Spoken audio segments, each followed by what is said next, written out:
क्या बात है, आज तो बड़ा चमक रहा है, एक जगह रुक ही नहीं रहा। खैरियत है? किसी को टाइम दिया हुआ है? कौन है? बता ना कौन है। शर्म आ रही? तुझे पता है जब तुझे शर्म आती है तो और भी ज्यादा चमकता है। अच्छा ठहर, एक सेकंड रुक, तुझे किसी से मिलवाना है। तेरी भाभी, शमा नाम है इसका। तुम्हें तो पता ही होगा, सारी रात चौकीदारी जो करते हो, है ना लाखों में एक। चल जा, जहाँ जा रहा था। मैं अब तेरी भाभी से अकेले में थोड़ी देर बात करना चाहता हूँ, तुझसे बाद में मिलता हूँ। शमा, मेरी शमा।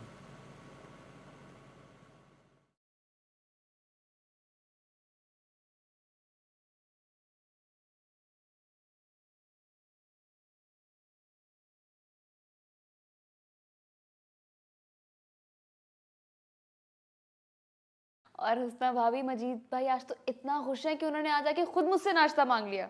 अच्छा, तो कोई नुक्स नहीं निकाला नाश्ते में? बिल्कुल नहीं, बल्कि आप हैरान होंगी कि उन्होंने तारीफ की है मेरी। क्या क्या तारीफें की? कह रहे थे कि पराठे तो बहुत अच्छे बनाती हो तुम, घी की मिकदार भी ठीक होती है, चाय में चीनी भी बराबर होती है, बस इसी तरह दिल लगा के काम करती रहो।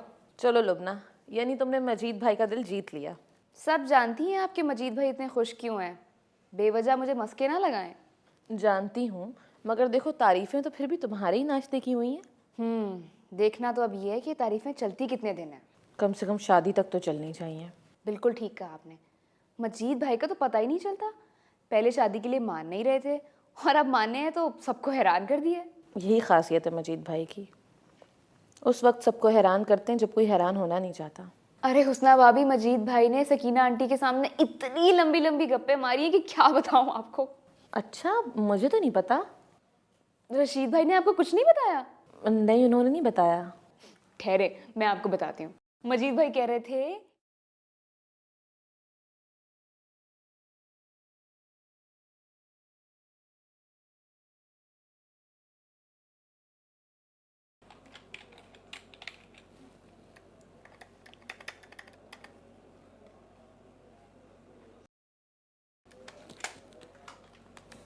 जी सर।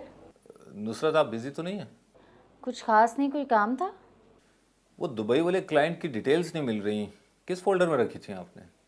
सर वो डेस्कटॉप पे ही पड़ी हुई है, डीबी के फोल्डर में। तो फिर मिल क्यों नहीं रहा? डेस्कटॉप पर ही है ना? जी सर। अच्छा, मैं आती हूँ, मैं देख दूँ आकर? ओके।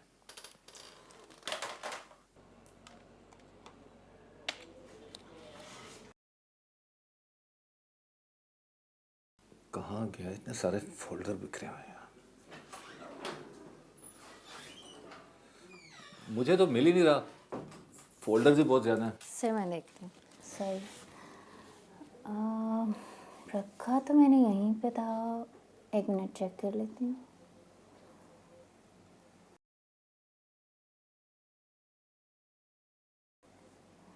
सर ये रहा। हाँ, आप जाइए, मैं देख लेता हूँ। जी सर। Thank you.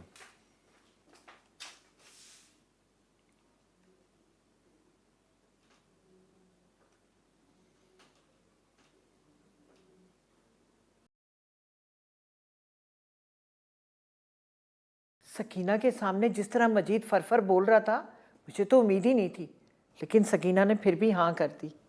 इस बात पे तो मुझे भी बहुत हैरत है कि घर देखे और घर वालों से मिले बगैर उन्होंने हाँ कैसे कर दी। आपको नहीं लगता ये सब बहुत जल्दी हुआ है? अब जल्दी क्या और देर में क्या, मुझे तो इस बात की खुशी है कि हाँ हो गई है। जी। बस अब जल्दी से तारीख भी रख लेंगे। चाची ज़्यादा जल्दी ना करें, कुछ वक्त ले लें, लोगों को देखने समझने का मौका मिल जाएगा। अब और क्या देखना समझना है, दोनों तरफ से हाँ तो हो गई है, मगर मैं फिर भी थोड़ा वक्त लूँगी। पता है क्यों? नहीं, क्यों? क्योंकि अब नुसरत की भी कहीं बात पक्की करनी है, उसके बाद ही तारीख रखेंगे। नुसरत आपा की? क्या आपने उनसे पूछा है शादी के लिए? उससे क्या पूछना है, बस रिश्ता पक्का करना है और दोनों की शादी एक साथ करनी। फिर भी चाची, एक बार नुसरत आपा से ज़रूर पूछ लीजिएगा। अब उसे क्या एतराज़ होना है? अब कौन सी वटे सट्टी की शादी है जो वो नहीं मानेगी? और अगर नुसरत आपा ने इनकार कर दिया तो? इनकार कैसे करेगी? एक बार उसकी सुन चुकी हूँ, दोबारा नहीं सुनूंगी। इस बार जो भी कर ले उसकी शादी होकर रहेगी, चाहे वो माने या ना माने।